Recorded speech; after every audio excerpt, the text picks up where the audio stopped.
The use of electronic cigarettes, also called vaping, has exploded in the last 5 years. What long-term effects will these lower-level toxicants have? Researchers are working hard to determine the cause of more than 500 cases of lung illness affecting e-cigarette users. E-cigarettes are not safe.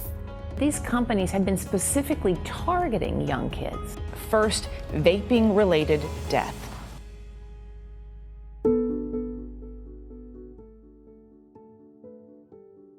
Well, actually before the Changelab class, it was in spring of 2019, I was teaching a sports writing class, and we had about 8 or 9 students in there and a number of assignments throughout the semester.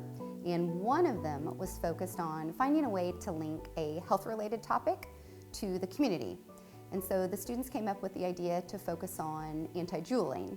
And we went into about 3 different schools in the Evansville area, and the students did presentations, workshops, and kind of fun activities for some of the middle school and high school students.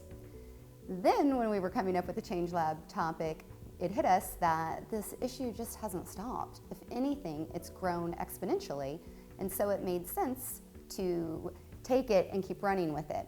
And we had the idea that we would focus on the age for juuling and e-cigs and such. And then right before the Changelab was supposed to kick off, of course, legislation passed in December of 2018, which was wonderful, that raised the age to 21 for all the tobacco-related products to be purchased. And the Changelab students and I had to completely re-engineer what we wanted to focus on. Well, I actually think we managed to get a lot done before the coronavirus. Thank goodness that we kicked off the semester really hot and heavy and running with our project, and were able to dive right into it.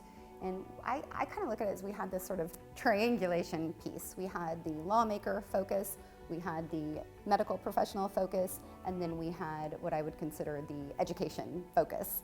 So with our lawmaker end, the students went into Central Library for one of the legislation kind of sessions, and were able to interview and meet with and interact with some of the lawmakers. But it was a neat experience because the students were able to see the lawmakers engage with the community and the type of questions that community members asked. Some just really insightful, educated questions, and then others, to be perfectly blunt, misinformed, and it was interesting to see that confusion that exists on our topic.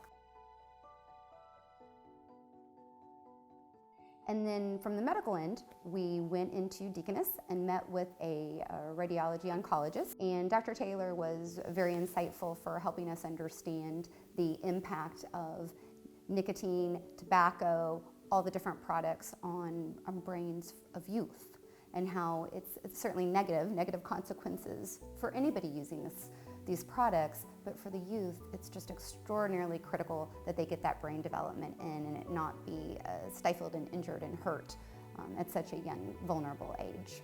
And then from the education end, we did a couple of different things. The students went and met with one of the principals in Evansville, a part of the EVSC school system. We had went into that school, Central, last year in spring of 2019, and had a neat experience there where my students did a workshop for about, at least 100 students. So my Changelabbers this semester, met with Dr. Freeman and interviewed him to get his perspective on the impact that all of these products have on young people that he sees on a daily basis. And then we also did this semester, my Changelabbers went into Plaza Middle School, and they were really terrific about letting us come into a health class. And Alex and Grant and Nathan, the 3 primary Changelab personnel of the semester, they did an entire kind of show. They had a PowerPoint and some kind of engaging activities for the middle schoolers, and I think the Plaza Middle Schoolers absolutely loved it, and they seemed really responsive and receptive to everything that the U of E students were saying. And I guess lastly, and it's really, really important, I'm not sure how it fits into the triangulation that I was mentioning, but it's critical, and that was us getting feedback and information and data from a couple of different sources that are the experts on tobacco issues in the state of Indiana. Courtney and Kim, they have an office on the U of E campus, but they're associated with a not-for-profit separate from that were just tremendous to work with. Very grateful that we got as much done as we did while we were in person meeting, and the Changelab class actually was meeting several times a week at certain months and just really able to accomplish a lot. After COVID, had to scale back, but the good news is we were still able to push forward on some of the outcomes that we initially hoped for. One of the neat things that we did with the Changelab class was we cross-linked with an advanced writing class for one particular assignment. And that assignment dealt with an intentionally written piece about our topic and as an editorial. So the students were able to write it with their own passion, with their own take on e-cigs, on tobacco, on Juuls, whatever they wanted to do. So far, we've already had 3 published in the last couple weeks. My expectation is that we're going to have a few more that run within the state of Indiana. So I'm incredibly proud of the Changelabers and the advanced writers for collaborating on that element. That was a neat piece to this particular project. One thing that we were able to push out during all this was a school resource guide for educators to take a look at. So we sent it to all of the EVSC principals, high school and middle schoolers. We plan to send it to some others as well. That's still on the agenda to do. But the resource guide is really, it's substantive and it's very nice. It has PowerPoints involved with it. It's got ideas for fun activities to integrate the topic into classes to make it a little bit more fun and interesting and engaging. And so that resource guide went out via email to all of these educators, like I said, and we actually heard right now from about 6 or 7 of folks that said, we wish we could have gotten you into our schools, into our classes to do this.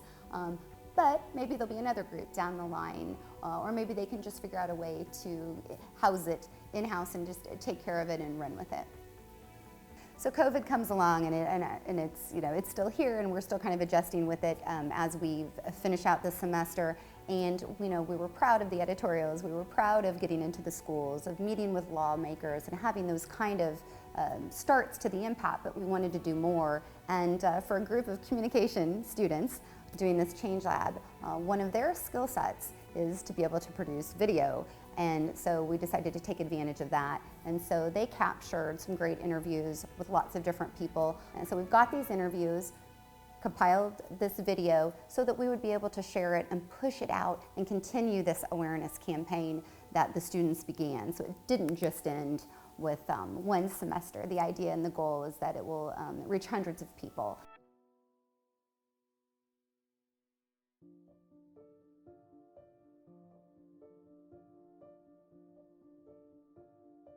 Yeah, if you look at e-cigarettes, it's really similar to the tobacco companies of 50, 60 years ago marketing towards children.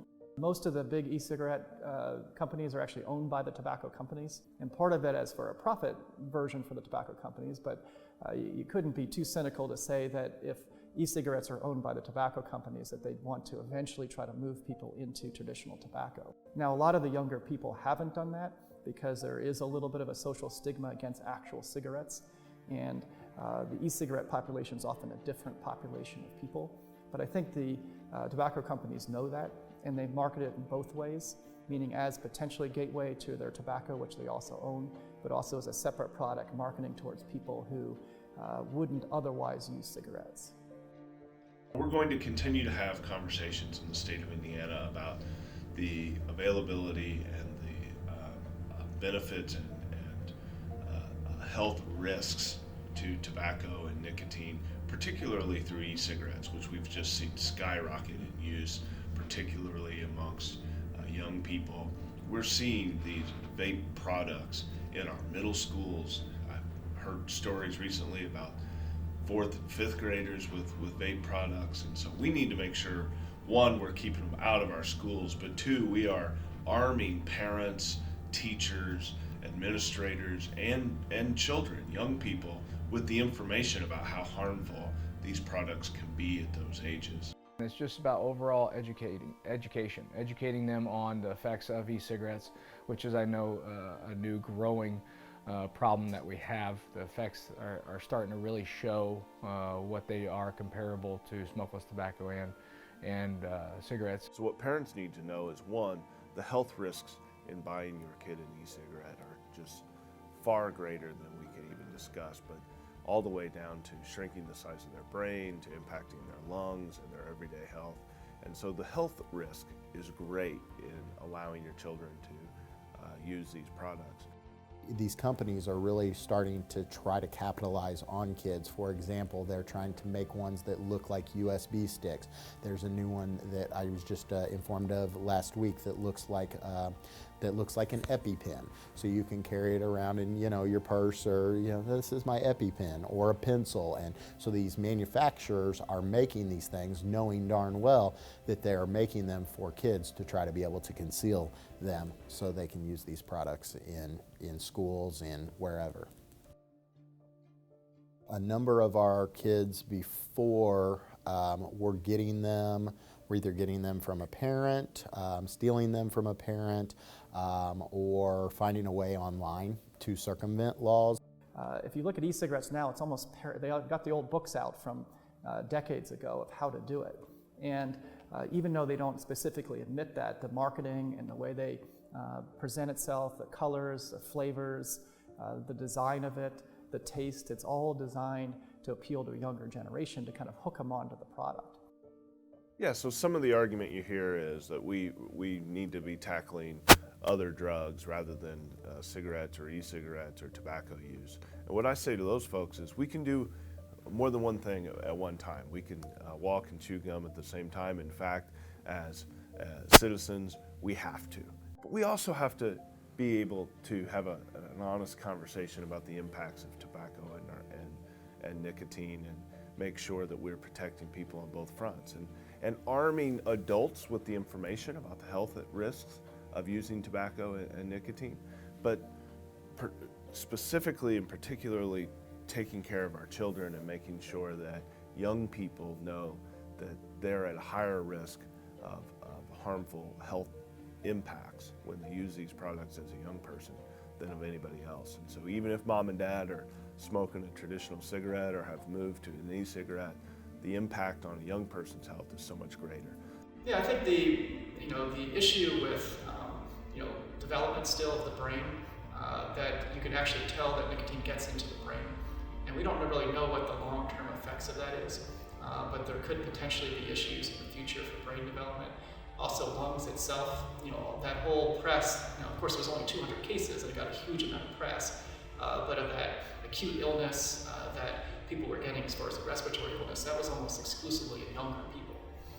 And then younger, meaning middle school age, there certainly can be a lot of effects of both the nicotine and other ingredients as far as the vapor itself, particularly if it's a lipid-based e-cigarette, they could have issues with lung development in the future.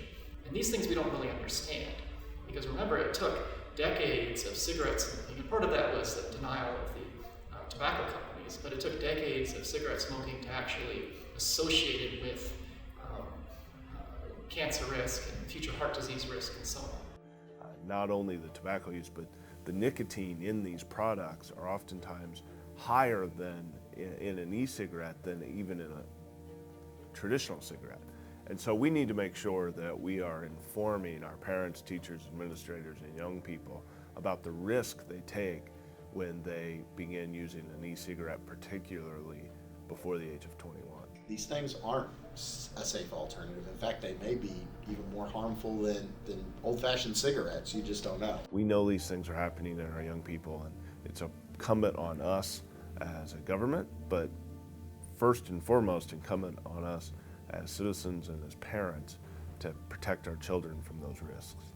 And I'm also, as a parent, need to educate myself, because my kids are getting to that vulnerable stage where a lot of marketing is geared towards. And so I have to make sure I understand and be able to communicate with my kids that that addiction is real, and it is a challenge and a grind to overcome it. Part of that is addicting them for life, or kind of setting them up for this pattern of addiction for life. And also that the younger you are, the more significant issues you have as far as brain and lung development. But specifically, is there a difference between a 19 and 22-year-old as far as the risks of e-cigarette? No, and the same thing with alcohol. It's more of a maturity issue and a trust issue from that. And if we think if we actually move it to a little later age, we get past part of the period of peer pressure and community pressure, and people start being able to make their own decisions, and hopefully the right decisions not to start with e-cigarettes.